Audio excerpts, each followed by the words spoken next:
тұманды тағдыр. Өз үйім өлім төсегім деп Қарагөз ауруханадан өз үйіне оралды.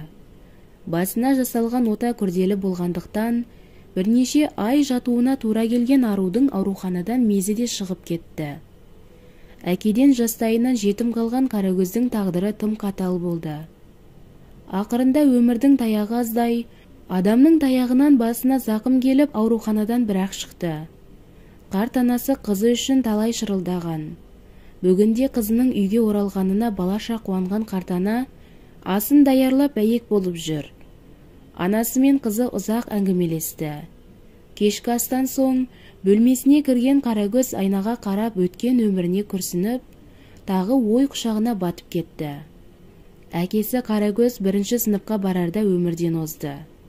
Артынан қалған шешесі 2 баланы зорға асырап бақты.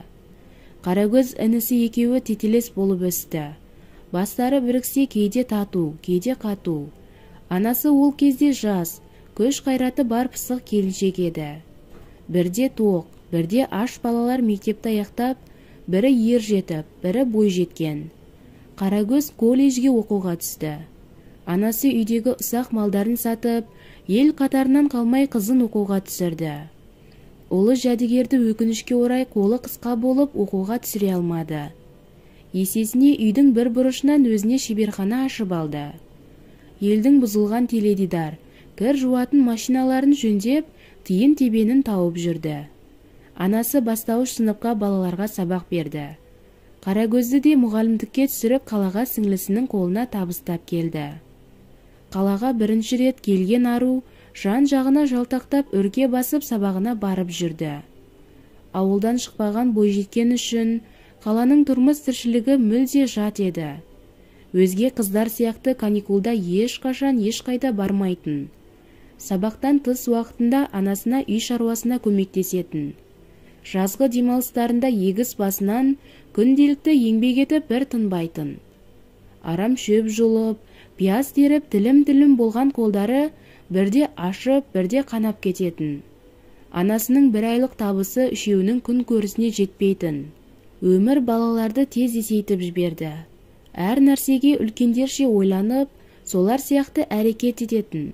Інісі екеуінің бала болып ойнаған күндері өте аз екен. Колледжге алғаш келгенде өзін басқа қыздардан оғаш сезінді. Бәрі боянып, сәнді киініп алған. Барына қанағат еткен Қарагөз киімі арзан болса дағы шүкір етті. Ең бастысы оқуға түсті. Түсе алмаса не болар еді? Қара жұмыстың нағыз құлына айналар меді, кім білсін. Әкесі бұл күнге жетпей арманда кетті. Енді ана сенімін ақтауы керек ару, бар күш жігерін білімге салды. Өзі сияқты қарапайым 2-3 құрбы тауып алды. Бұлар да ауылдың қызы екен. Қаланың қыздары өркөкірек, бұларды бөліп тастайтын. Қарагөз оларға мән бермеді. Ең бастысы өзін түсінетін құрбылары бар. Нағашы әпкесі де шектен тыс тым қатал. Сабақтан соң ешқайда жібермейтін. Жас ару мұнда да тыным таппай, үй тіршілігін жасап, жүрген жерін мұнтаздай етіп жарқыратып қоятын. Әпкесі тырнақ ішінен кіріздеп отыратын талапшыл адам. Қарагөздің бірісі көзге көрінсе, бірісі көрінбейтін. Демалыс күндерінің бірінде әпкесі қонақ күтіп құрбыларын асқа шақырды. Кезекті гәптерін ойнады. Қарагөз ылдам-жылдам қимылдап, лезде дастархан жайып бар тірлікті тез-ақ бітіріп тастады. Алдарына ыстық бешбармақ келген құрбылар етті асықпай жеп сорпаларын сораптай ішті. Нағиманың келген құрбысының үлкен біреуі келгелі бері жас қыздан көз алмай тесіліп отырды. Шай үстінде Қарагөзді кім екенін сұрап, ол туралы ақпараттар ала бастады. Нағима қыздың отбасын аянышты, тықыр күйде екенін жырдан да қызық етіп жеткізді. Бар ақпаратқа қанық болған Бибігүл, оқуды не қылады бұл қыз? Одан да менің ұлыма бере сал, қалың малы ойдағыдай болады, деп құдды бір затты алардай саудаласып кетті. Нағима бұл сөзге басында ыршып түсіп, кейіннен ойланып қалды. Түске таман үйге келген Қарагөзді Нағима әңгімеге тарта бастады. Әуелі оқуын сұрап, өтірік бәйек бола қалды. Бұл жолы көкейіндегі әңгімесін айта алмаған Нағима қызды басқа сөзге айналдырып жіберді. Ондағы ойы Қарагөзді үркітіп алмайын, үйден кетіп қалама деп қорықты. Не де болса, бір жылын бітсін, уақыт өтсін, деп өз ойын өзі қолдап кетті.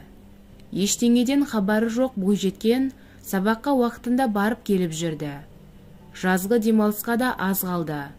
Қарагөздің бар ойы анасымен ақылдасып, қосымша жұмыс жасап, келесі оқу жылына өз киімін өзі алсам деген ниет болатын. Оқу жылы да аяқталып, Қарагөз 1-ші сыныпта аяқтап ауылға келді. Ауылда ұзақ болмады. Анасынан рұқсат алып қалаға жұмысқа келді. Күндізгі дәмхананың біріне ыдыс жуушы болып орналасты. Мұнда өзі сынды біраз студенттер бар екен. Бәрі тату-тәтті жұмыс жасап жатты. Күнделікті ақшасын Қарагөз тиянақтап жинап жүрді. Нағима әпкесі жас қыздың жұмыс істегенін онша жақтырмады. Құрбысы Бибігүл соңғы уақытта осы үйге жиі келетін болды. Бар мақсаты жас қызды ертерек келін ету. Қолынан бәрі келетін Қарагөз дастарханды үнемі жайнатып қояды. Пісірген тәттілерінің бәрі ауызда еріп кетерде ерекше дәмді. Қолынан келмейтіні жоқ пысық қыз. Үнемі жадырап, үлкенді сыйлап жаны қалмайды. Жұмысында да ерекше құрметке бөленіп, адамдармен тез тіл табысып кетті. Алғашқыда тұйықтанып, кейін ашылған ару қазір өзін кез келген ортада еркін ұстайды. Әне міне дегенше демалыста аяқталып барады. Қарагөз соңғы аптасын аяқтап ауылға жиналды. Жаз бойы жиналған қаражаты өзіне киімге жетерліктей. Бұл жолы өзіне сәнді киімдер алған қыздың бақытты жүзі бал-бұл жайнап анасына көрсеткенше тағаты қалмай барады. Анасы мен інісіне ұмытпай оларға да бір киімдер алды. Ауылға келіп есіктен кіре берерде анасы ошақ маңында жүр екен. Қарагөз жайлап басып сол жаққа қарай жүрді. Анасы әзірге мұны байқамайды. Сөмкелерін жерге қойып анасын қапсыра құшып алған Қарагөз, «Анашым, мен келдім», деп бетінен шөлп еткізді. Селк ете түскен анасы да қызын құшақтап үйге кірді. Өз қолы өз аузына жетіп, анасының қолына қарамай, киімін тауып келген Қарагөзге анасы өте риза. Қорадағы 2 сиырының құрт майын анасы Қарагөзге сақтап, таксиге азық-түлігін мол етіп салып жіберді. Сабақ басталып, студенттер бір-бірімен сағына қауышты. Жаздағы қызықтарын айтып тауысар емес. Қарагөз алғашқы күннен-ақ сабаққа үлгерімі жақсы болды. Колледжде мәнерлеп оқудан поэзия кеші өтті. Жоғарғы курс студенттері де түгелдей қатысты. Өзінің сыңғырлаған даусымен өлең оқыған Қарагөз бәрін тамсандырды. 4-ші курстың бір ұзын бойлы келбетті келген жігіті Қарагөзге қарағыштай беріп, көзін алмады. Сабақ бітерде колледж сыртында Қарагөзді күтіп тұрды. Жақын танысқысы келген жігітке қайрылмаған күйі тез-тез басып Қарагөз аялдамаға кетті. Қыр соңынан қалмай қойған Диас ақыры Қарагөзбен танысты. Қыз бұған онша ашыла бермеді. Тек сәлемі түзу болды. Диас Қарагөзді расымен де ұнатып қалған еді. Бірақ сезіміне сендіре алмай, қыздың қас қабағына қарап жүр. Қарагөз басқаларға ұқсамайтын. Диастың жүрегін жаулап алған арудың бірі еді. Кешқұрым сабағын оқып аяқтап болған соң, Қарагөз телефонына келген хабарламаға назар аударды. Хабарлама Диастан екен. «Сәлем, қалайсың? Қолың бос болса саябақ жаққа жүріп қайтсақ қалай қарайсың?» Дегені Қарагөз түсінбей қалып артынша Диасқа хабарлама жіберді. «Жоқ, бос емеспін, сабағым көп», деп қысқада нұсқа. Диас қанша әңгімеге тартса да, қыз мұны көңіліне ілер емес. Кезекті поэзия кешіне басқа колледжге байқауға студенттер арасынан 3 адам баратын болды. Диас, Қарагөз, 3-ші курс студенті Асия. Біраз студенттер өлең оқып, кезек Диасқа келді. Асия мен Қарагөз Диасқа қолдау білдіріп, іштерінен толқып тұрды. Диас сахнаға шығып, ана туралы өлең оқи бастады. Өлең оқудағы дауыс мәнері өте тамаша. Дауысы бір қалыпты. Образға кіріп өлең оқығанына Қарагөз таңғалды. Бұрын бұлай өлең оқығанын байқамапты. Үшеуі де тамаша әсермен өлең оқып, жақсы қойылым қойып 1-ші орынға ілікті. Колледждің жақсы атын шығарған үшеуіне ұстаздар да риза болды. Поэзияға жақындығы бар екенін байқаған Қарагөз Диасқа аз да болса іші жылып қалды. Бұрынғыдай қаша жөнелмейді. Аялдамаға бірге барады. Сөйтіп екеуінің әңгімесі жарасып, бірге оқитын кітаптарды да бірге талқылай жүрді. Алдыда жаңа жыл. Оған дайындық жұмыстарын жүргізу студенттердің мойнында. Бұл жаңа жылда өз жоспарларын жүзеге асыруға Нағима мен Бибігүл белсене кірісті. Жас қызды өз шаңырағына келін етпейінше, Бибігүлдің жаны қалар емес. Тіпті тойға дайындықты бастап, келетін адамдар тізімін жазуды да бастап кетті.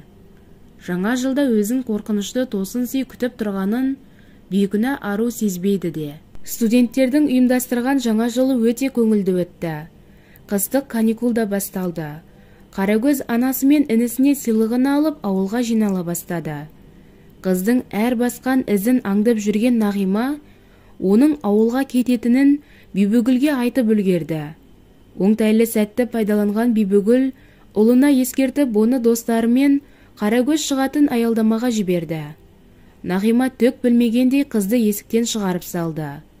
Аялдамаға келген қызды бөтен көліктен түскен 2-3 жігіт күштеп отырғызып ызғыта жөнелді. Түкке түсіне алмаған Қарагөз айғайлап қарсыласа бастады.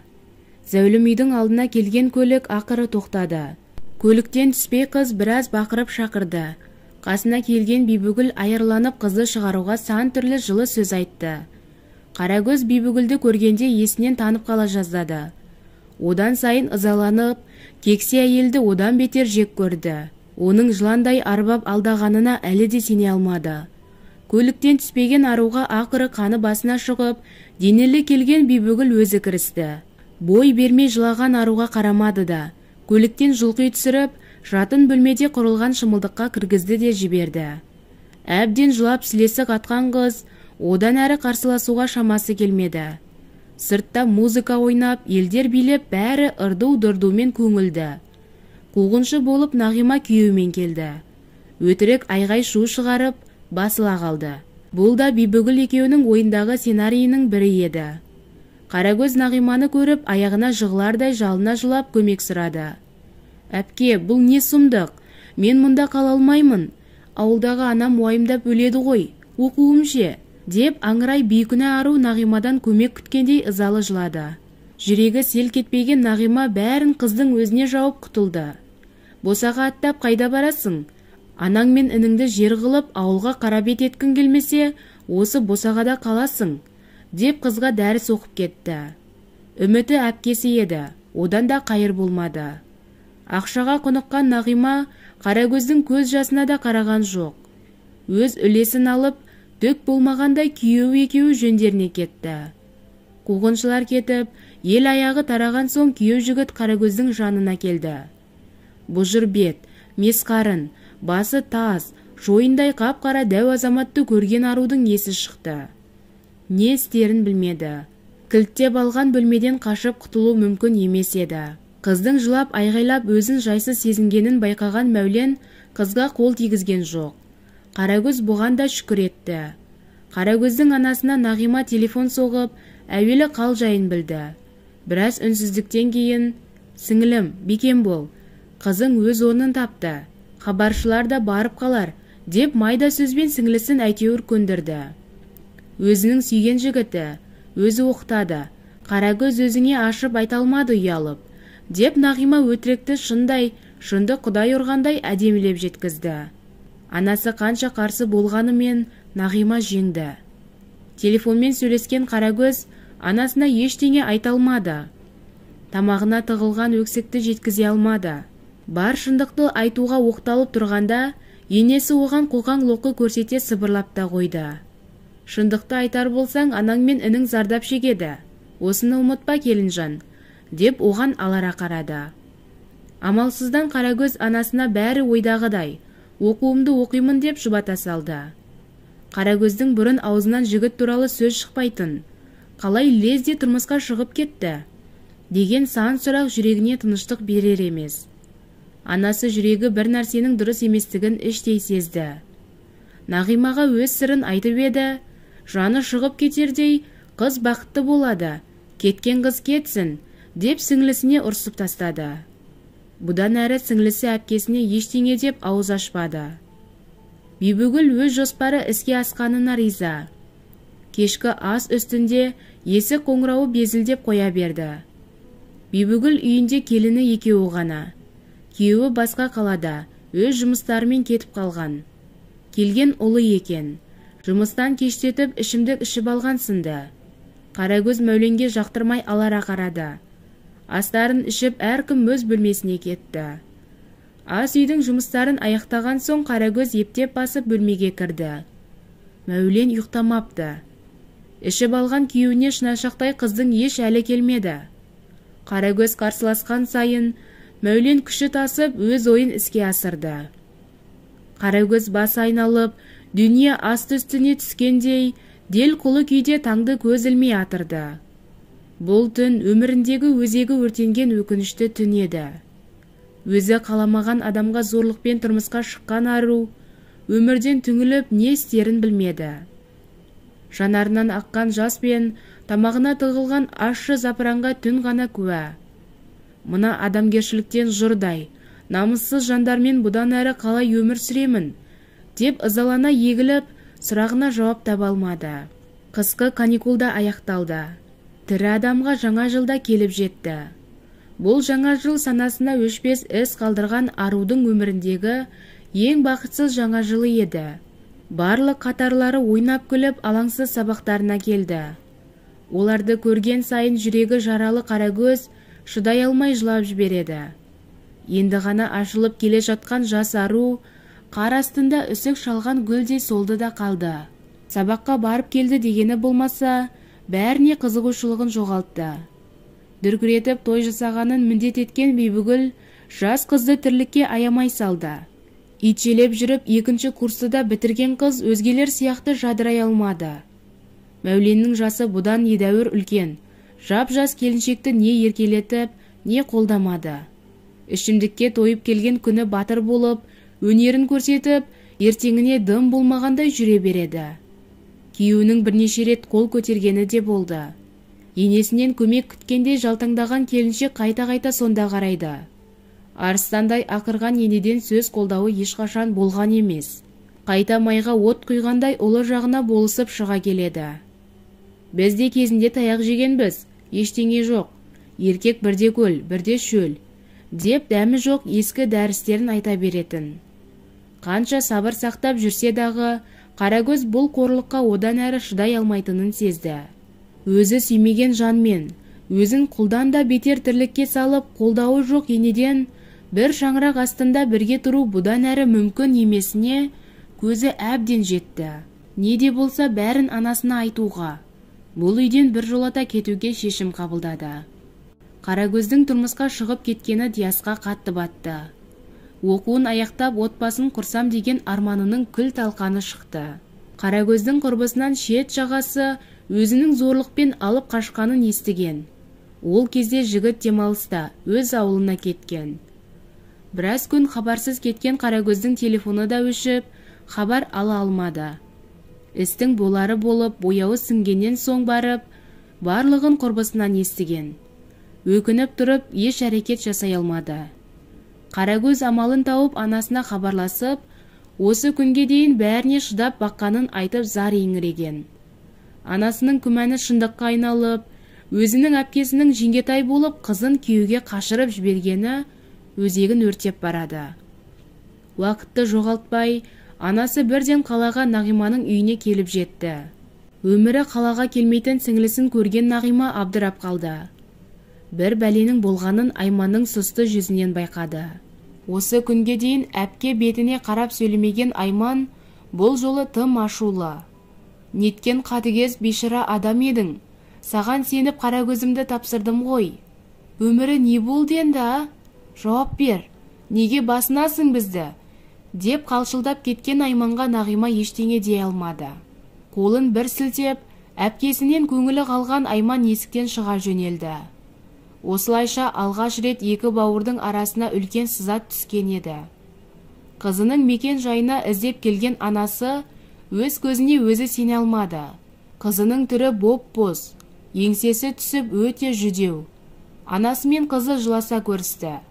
Құшақтары біразға дейін ажырамады. Мұның бәрін терезеден байқап тұрған Бибігүл сыртқа шығып, бірден аярлыққа көшіп, құдағиының алдына мәймөңкелеп қал жағдайын сұрады. Қарагөздің анасы жақтырмаған күйі Бибігүлдің көзіне тік қарай, «Жағдайды қайтесіз? Мен сіздер зорлықпен алған қызымды алып кетуге келдім. Осымен қойылым аяқталды», деп қызының киім-кешегін жинастыра бастады. Өз үйіне келген Қарагөз көзі ашылып ит қорлық өмірден құтылғанына шүкір етті. Шырылдап анасы мен інісі болмағанда Бибігүл мұны илеген теріде етер еді. Айғай-шумен ол үйден зорға құтылды. Бибігүл оңайлықпен Қарагөзді жібергісі келмей, өзінің көк долылығымен бұл жолды да жеңемін деп ойлаған.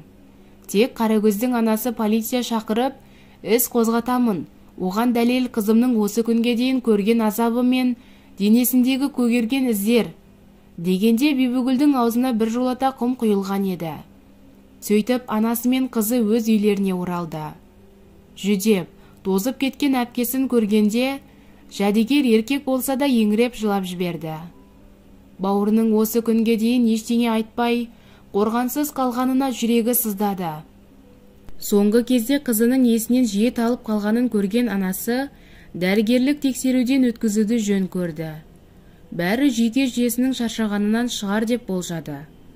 Бірақ дәрігерлік тексеруден кейін Қарагөз жүкті екені анықталды. Анасы мен қызы не істерлерін білмей, шақшадай бастары шарадай болды. Іштегі мына дүниеден бейхабар, жазықсыз періштеге жандары ашыды. Қарагөз ақыры босанып, баланы өзінің қамқорлығына алуға бел буды. Анасы да жазықсыз періштеге жаны ашып, қызын қолдады.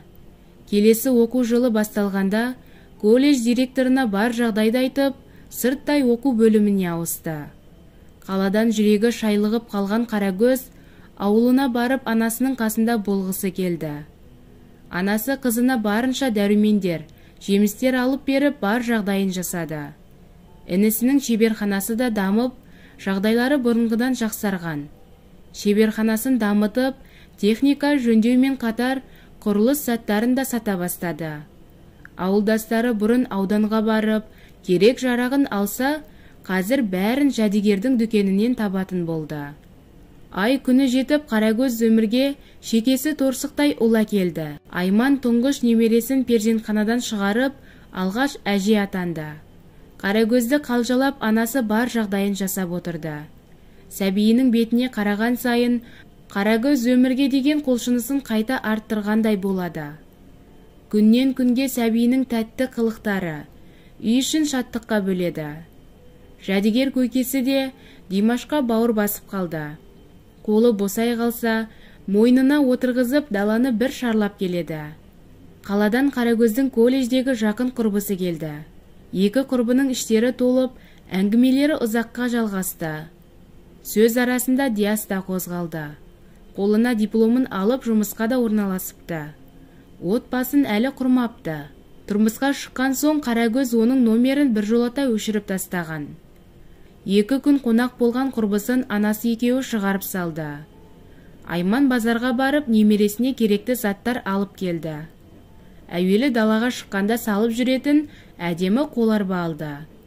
Қарагөз үй ішін тазалап, көрпелердің бәрін сыртқа жаюға алып шықты. Кенет үйінің алдына тоқтаған машина бәрін елең еткізді. Сыртқы есікті жәдігер ашты. Ашты да сарт еткізіп қайта жаба салды. Түрі өрт сөндірердей болып түтігіп кетіпті. Бұл келгендер Бибігүл мен ұлы Мәулен еді. Немеремді көрсет, деген айқай ақыры үлкен жанжалға ұласты. Ұлын құшқан күйі көзі алақандай болған Қарагөз қайда қашарын білмеді. Бибігүл Айманды жұлқи итеріп жіберді. Көзі қарауытып басы айналған Айман бірден есінен танып қалды. Мәулен мен жәдігер ирегісіп аула жақта жүр. Анасының сазарып жерде жатқанын көрген Қарагөз, баласын төсекке жатқыза, жан ұшыра анасының қасына жүгіріп келді. Осы сәтті оңтайлы пайдаланған Бибігүл бөлмеден Димашты сумаңдап көлікке ала жөнелді. Мәулен машинасын оталдыра, алды-артына қарамай безе жөнелді. Айман зорға есін жиды. Жедел жәрдем келіп, қан қысымын өлшеп дәрі екті. Енді болмағанда миына қан құйыла жаздапты. Жедел жәрдем келгенше анасының қасынан тапжылмай отырған ұлы мен қызы алғашқы көмекті көрсетіп естері шықты. Артынша учаскелік дәрігер де келіп, мұқият тексеріп дәрілер жазып берді. Айманға мүлдем ашулануға болмайтынын, тағы қайталанса бірден инсульт алатынын қатаң түрде ескертті. Дәрігерді шығарып салған Қарагөз омырауының сыздап кеткенін сезіп, баласын енді есіне алып үйге ентігіп кірді. Димаш жоқ. Жәдігер алған шығар деп сыртқа беттеді. Інісінің жанында Димашы көрінбейді. Қасына келіп сұрағанда, Жәдігер Димашты көрмегенін айтты. Жерге тізерлей отыра кеткен Қарагөз басын тоқпақтай, олар ұлымды ақыры алып кетті. Сұр жыландар, тас жүректер, деп аңырай жылады. Көзін ашса, бөлмеде Жәдігер мен анасы отыр екен. Анасы қабағы қатулы күйінде, жылама, сабыр сақта қызым, ұлыңды аламыз, заң алдында жауап береді бұл ұятсыздар, деп қызының басын көтеріп су берді. Өзінің де жағдайы мәз емес. Омыраудан аққан ыстық сүті жанын одан бетер солқылдатты. Қарагөздер уақытты оздырмай Мәулендерге арыз жазып, полициямен баласын алуға келді. Ұлына тіпті күтуші де тауып қойыпты. Мәулен жұмыста екен. Бибігүл немересін оңайлықпен бергісі келмеді. Полициядан именгенінен анасына ұлын тапсыруға тура келді. Енді бұл отбасын мазаласа, заң алдында жауап беретінін полиция қызметкері жақсылап түсіндірді. Көк долы қатын ызалы жанарымен Қарагөзді тесіп жібере жаздады. Титтей балаға жасанды сүт беріп, ішінде кептіріп тастапты. Димашымен қауышқан Қарагөз іші бауыры езіліп, бір сәт болса да мына әлемдегі қатыгездікті санасынан өшіре тұрды. Олы үшін жанын қияр анасының сағынышы сондай ыстық еді. Димаш та анасының омырауынан айырылмай, тәтті ұйқыға батып бара жатты. Өмірдің қатыгездігін сезер емес. Ең бастысы анасы қасында. Айманның да көңілі жайланғандай. Кейде қуанса, кейде мұңайып, қызының тағдырына алаңдайды. Сотпен ажырасып кетсе дағы, қыз бойында үлкен үрей болды.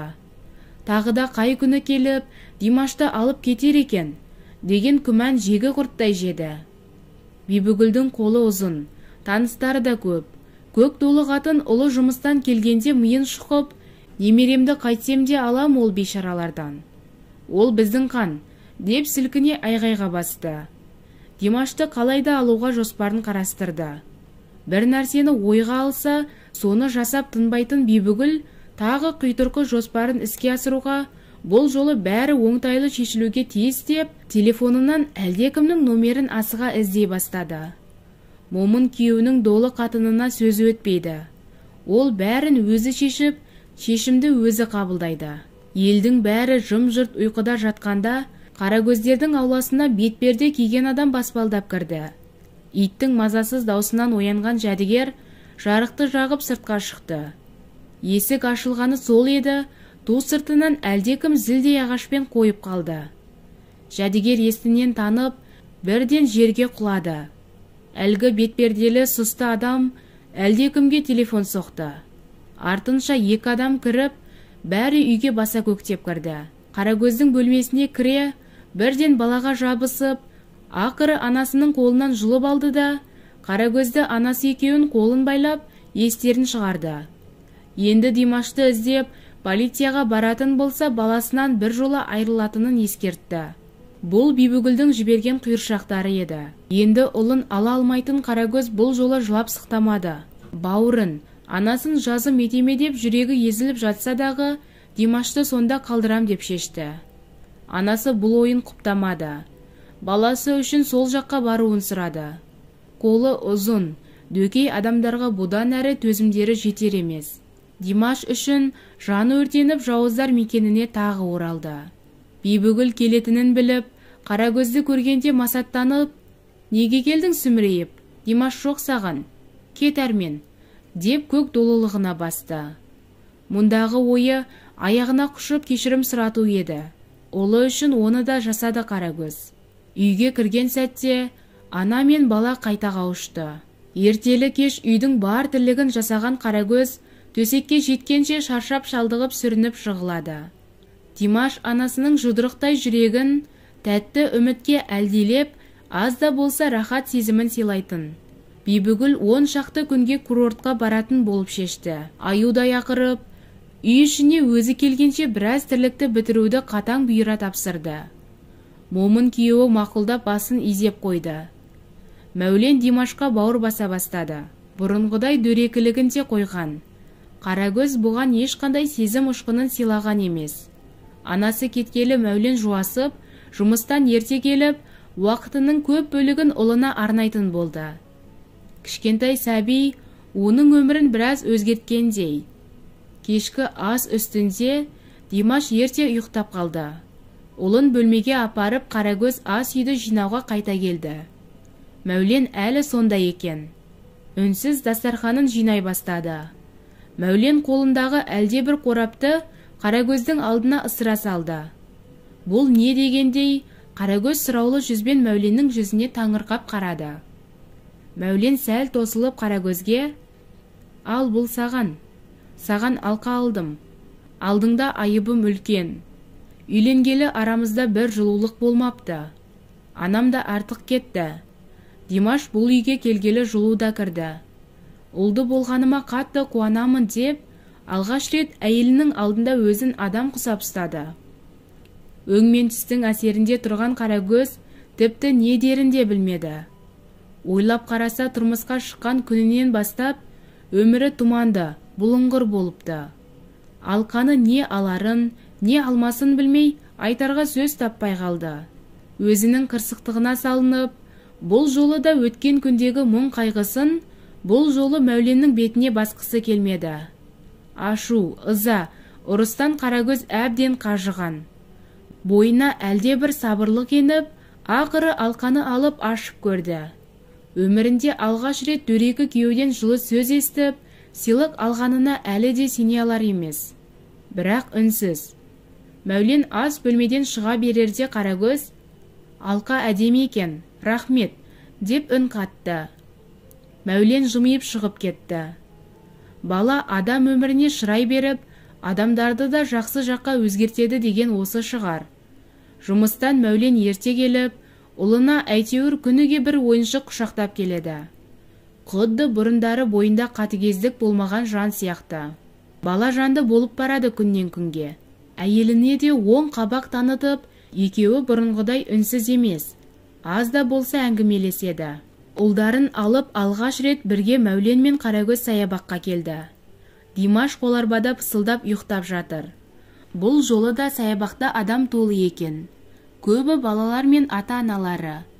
Димаш ұйықтап жатқан соң, екеуі орындықтардың біріне жайғасты. Мәулен әлден уақытта Қарагөзге бұрыла: «Білесің бе, алғаш әке атанғанда ол сезімді бірден сезіне алмадым. Бірақ Димаш үйден кеткен соң, кең үйдің, әдемі заттың, қымбат киімнің еш мәні болмады. Анаммен бірге мен де жауыздық жасадым. Екеумізде келісімге келе алмадық», деп біраз шешілді. Қарагөз күйеуінің тәубесіне келе жатқанына іштей қуанып қалды. Енесінің де демалыс уақыты аяқталып, асыға аптыға үйіне жетті. Есіктен енгенде, өзімен бірге суық ызғар ала келгенде қабағы қатулы. Қарагөз асын дайындап жолдан келген киімдерін жуды. Асын ішіп, Бибігүл Димашты болар болмас бетінен сүйіп, тырысқан күйі бөлмесіне кіріп жатып қалды. Таңғы ас үстінде бәрі жадырай, Димаш гуілдеп әкесінің қолында. Тек осы әдемі көріністі бажылдап Бибігүл быт-шыт қылды. «Немене сүмелек қатыныңмен мен жоқта тіл табысып алдың ба? Әлде басыңды айналдырып алды ма?» деп ұлына шүйлеге жөнелді. Бәрін тыңдап сабыр сақтап тұрған ұлы дастарханды жұдырығымен бір ұрып: «Жетер мама, осы да болды. Отбасыма тыныштық беріңіз», деп күйіне біраз ауыр сөздер айтты. Ұлынан мұндай сөзді күтпеген Бибігүлдің көзі атыздай болып, бір орында қаққан қазықтай тұрды да қойды. Өзінің сүйекке сіңген ежелгі әдетімен сол бойы Бибігүл көк толылығын қоя алмады. Қарагөз бен ұлының тыныштығын алуды қоймады. Осы күнге дейін анасының дегенін жасап келген Мәулен алғаш рет еркектік шешім қабылдап үйден кетуге бел буды. Жалға пәтер алып көшуге даярланды. Мәулені кетіп бара жатқанда есік алдында әкесі келіні мен ұлына телміре қарады. Анасы енді әкесіне тыныштық бермейтінін білген ұлы өздерімен әкесін де алып кетті. Кеткенше анасынан тек қарғыс естіген ұлы ол үйден кеткеніне қуанды. Өз шешімінің арқасында отбасын сақтап, әйелімен тіл табысты. Қараңғылықтан көзін ашып, тағдырын тұман еткен әйелін өзі тұманнан алып шықты. Сол бойы анасымен қарым-қатынасын Мәулен жақсартпады. Димаштың аяғы шығып, атасының нағыз тәттісіне айналды. Өздеріне шағын 3 бөлмелі пәтер алды. Қарагөздің соңғы кездерде басы жиі ауыратын әдет пайда болды. Бұрындары да ауыратын, өзі мән бермей жүрді. Болмаған соң дәрігерлік тексеруден өтті. Дәрігер Қарагөзге миында ісік бар екенін ескертті. Шұғыл түрде ота жасалады деп нақты айтты. Көңілі күпті болып Қарагөз үйіне оралды. Мәулен жұмыстан келгенше Димаштың бетіне қараған күйі жылауын тоқтата алмады. Көзі бұлаудай болып кеткен әйелін көріп, Мәулен шошып мән-жайды сұрады. Қарагөз бәрін айтып, дәрігер жазып берген қағаздарын көрсетті. Кезінде Қарагөзге көрсеткен қорлықтарының нәтижесі сынды бұл. Өмірден де, адамнан да таяғы аз болмады. Мәуленнің өзі ішіп келген күндері алғашқы кезде мұны басынан тоқпақтап тепкілейтін. Кінәлі болса да, Қарагөзге жылы сөзін жаудырды. Бәрі жақсы болады деп нақты айтса да, өткен күніндегі ит тірлігіне іші ашыды. Уақытты көп созбай, Қарагөз отаға кірді. Басы болған соң, ота өте күрделі өтті. Бір күн өтіп, Қарагөз дел құлы күйінде есін әзер жиды. Көз алдында далалы тұман. Сол тұман ішінде біресе Димаш, біресе анасы көрініп, сандырақтап жатты. Ота ауыр болғандықтан, әрі қарай дәрігерлер 2 айдай Қарагөзді емдеді. Үйге шығар кезі алыс емес еді. Қарагөз анасын қатты сағынды. Мәуленге ауруханадан шыққан соң өзін анасына апаруын сұрады. Мәулен сөзге келмей, Қарагөзді ауруханадан шығарып бірден анасына әкелді. Айман да қызын қатты уайымдап, құшақ жая қарсы алды. Дастарханды жайнатып Қарагөзге жылы жұмсағын даярлап қойыпты. Ана мен қызы сағынысып, ұзақ әңгіме бастады. Мәулен Димашты алып кеткен. Қарагөз біраз демалып тынығуы үшін ұлына өзі қарайтынын айтты. Күйеу баласы ақыл тоқтатып, есі кіргеніне Айман тек қуанды. Соңы